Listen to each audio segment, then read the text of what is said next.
কর্মজীবী নারীদের নিয়ে টুইটারে জামায়াতের আমিরের কুরুচিপূর্ণ ও অবমাননাকর পোস্ট দেওয়ার প্রতিবাদে ঢাকা বিশ্ববিদ্যালয়ে বিক্ষোভ মিছিল করেছে জাতীয়তাবাদী ছাত্রদল। দুপুরে ঢাকা বিশ্ববিদ্যালয়ের মধুর ক্যান্টিন থেকে বের হওয়া মিছিল ক্যাম্পাস প্রদক্ষিণ করে অপরাজেয় বাংলার সামনে গিয়ে শেষ হয়। এ সময় ছাত্রদল নেতারা জামায়াত আমিরের বক্তব্যের তীব্র ক্ষোভ ও প্রতিবাদ জানান। তারা বলেন, ২৪-এর ৫ আগস্টের পর থেকে আবারও নারী ইস্যুতে জামায়াতের পুরনো চরিত্র প্রতিফলিত হচ্ছে। তারা জাতিকে বোকা বানাতে হ্যাকিংয়ের নাটক সাজাচ্ছে।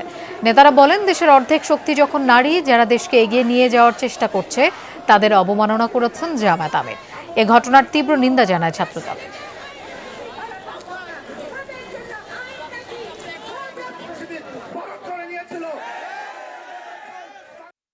ষড়যন্ত্রমূলক রাজনীতি অপচেষ্টা চালায়, এর জবাব অবশ্যই ছাত্র সমাজ এবং বাংলাদেশের সচেতন নারী সমাজ এবং বাংলাদেশের জনগণ আগামী 12ই ফেব্রুয়ারি তাদেরকে বুঝিয়ে দেবে ইনশাআল্লাহ। আপনি আল জাজিরাতে যে বক্তব্য দিয়েছেন, সেই বক্তব্যের এক্সটেন্ড ভার্সনই আপনি আপনার টুইটারে আপনি দিয়েছেন এবং এটি আপনার মনের বক্তব্য বলে আমরা মনে করি। এবং অনেকে বলেন যে ওনার এক্স আইডি নাকি হ্যাক হয়েছে। আমরা বলছি ওনার মাথায় আসলে হ্যাক হয়েছে। কি বুকে বাংলাদেশ আর হাতে বিদেশি? এই যে হোয়াইট প্লাস প্রো সেনসিটিভ স্কয়ারের